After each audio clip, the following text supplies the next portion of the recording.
The teardrops falling onto the floor from above look so beautiful, but unfortunately, they are someone's tears. The fire you saw from far away could indeed be someone's house burning, and the morning fog you often enjoy would sooner turn into smoke of burning ashes. The tattoos covered all over her body will never show her scars again, and the joke for which you were dead laughing yesterday had already killed someone from inside. Dead she is, another month-old baby who got raped. And oh my god, that's so terrible. How can he hit his wife like that? And what was all that we did?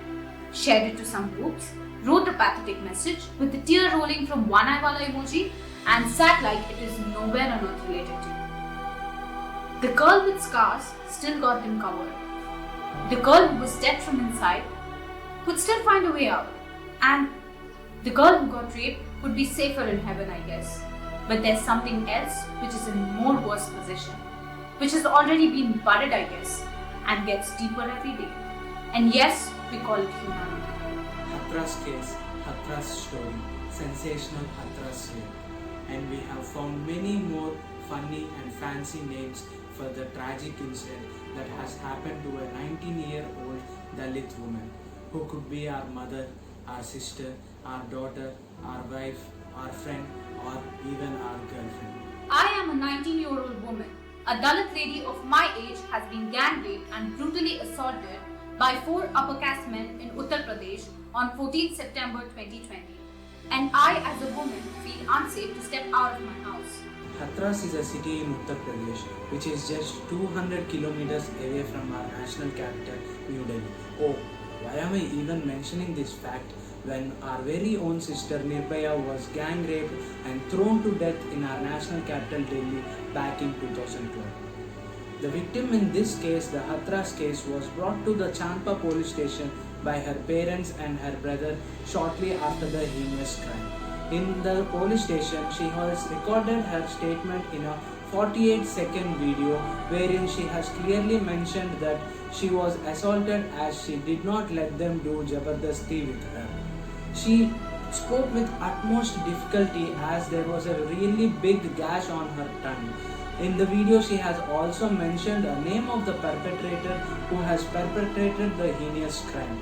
Now, all the evidences clearly back the accused has committed crime against the victim. Shockingly, her statement was not entered into the police records. Instead of police writing the complaint, they made the victim's brother to write the complaint. For 2 weeks, she fought for life. On 29 September, she died in the hospital from the injuries sustained during the attack. In the middle of night, the police cremated the body of the victim without the consent of the parents, which is also violation of human rights. The forensic reports claim that there are no traces of semen in the viscera sample of the victim, whereas the samples taken were 11 days after the attack. According to protocol, any evidence gathered after 4 days of rape is considered useless.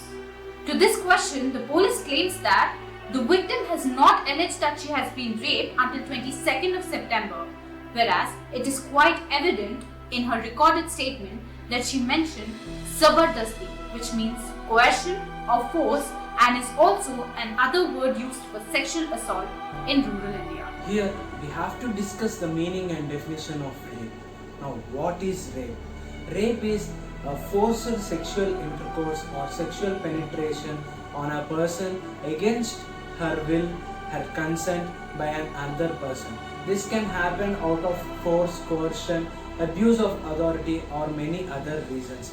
Now, even if the consent is obtained by intoxicating the victim or if the victim is unsounded, these all fall under the category of rape. Now, what is rape defined as in our Indian Penal Code 1860?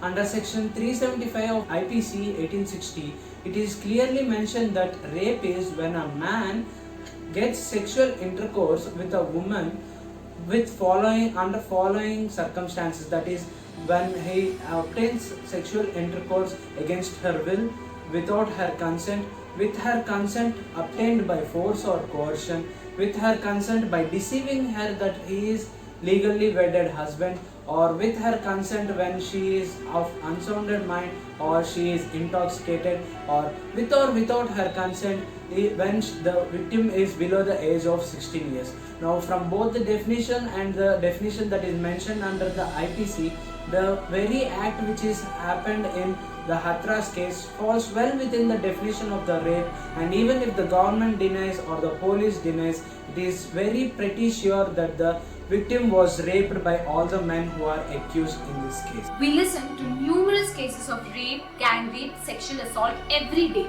I mean, nearly 32,000 cases of rape are recorded with the police every year. That means 90 cases every day, in which 27,000 women who are raped in the year are above the age of 18 years. But the saddest part, the remaining 5,000 women who are raped in the year are below the age of 18 and even minors. Only half of these cases are composed by the police and only 30% end in conviction. These statistics, as a woman, threaten me now. They give rise to a question as to why do men rape? After wide research from various sources, we understood that men do not rape to cater their sexual desire. Instead, they rape to dominate the woman. They rape to cater their toxic masculinity. I mean, you can be masculine without being toxic, bro. Men who rape often see women as sexual objects who are there only to fulfill the sexual desires of men.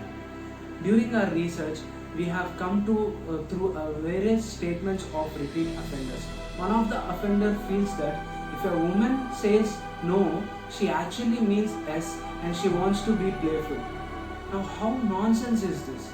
Another offender says he is entitled, he has got what he is entitled to, and he has given her the punishment for sexually arousing him. He says his rape experience was thrilling, powerful. Now, can men be more insensitive than this?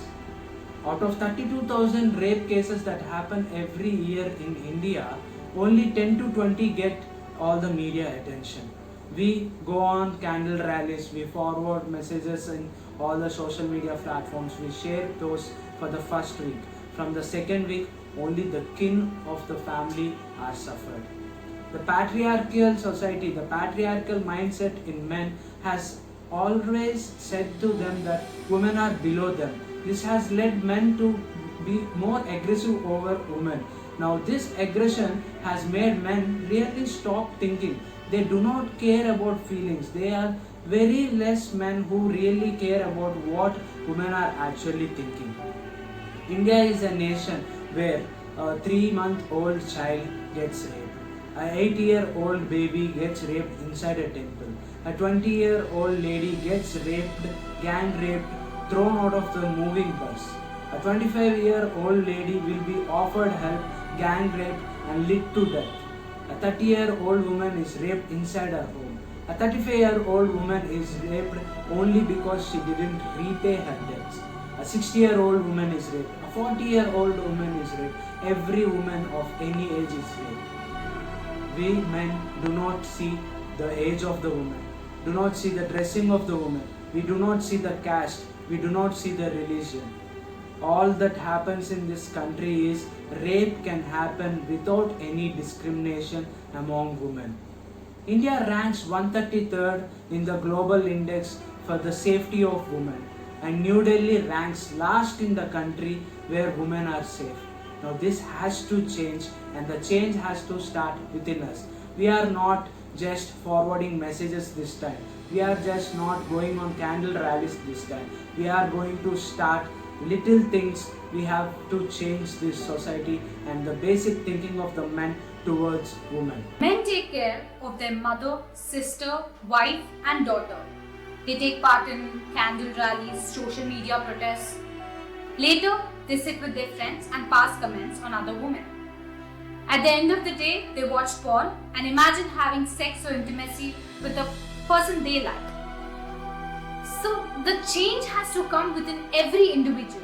As a woman, I still believe not all men are the same.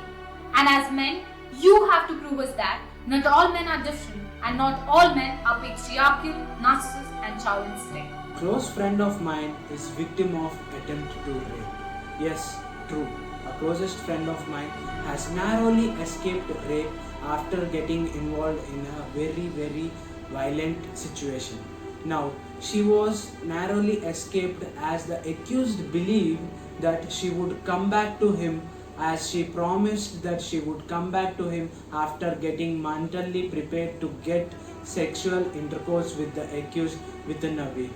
Now, I request every woman to please discuss these horrific incidents with your son, your brother, your father, your husband, your friends, because the incident of that happened in my friend's life has really changed my perspective towards women. And this sharing of information, this sharing of these horrific experiences between men and women definitely will change at least 3 out of every 10 men. I still hope that I can depend on men for my safety. I believe men for one more time. I hope that at least 1 out of 10 men become more sensible after watching this video. I am confident that we can build a better society for the women of upcoming generations. I feel ashamed, outraged, and utterly sorry being a man, because people of my kind are somewhere raping 4 women per hour every day in this nation. Now, all the male viewers who has viewed this video, how many of you thought that the lady in the video was sexy in a negative way? Now, here's what we expect to change. I promise that my presence, I'll make it safe to all the women around me, and I want a same kind of promise from all of you. I believe men won't understand definitely. If a woman says no, it is firmly no. And I believe men would definitely understand that women are not inferior to us, they are equal to us, or even maybe superior to us. Now, thank you. Please stay indoors and stay safe.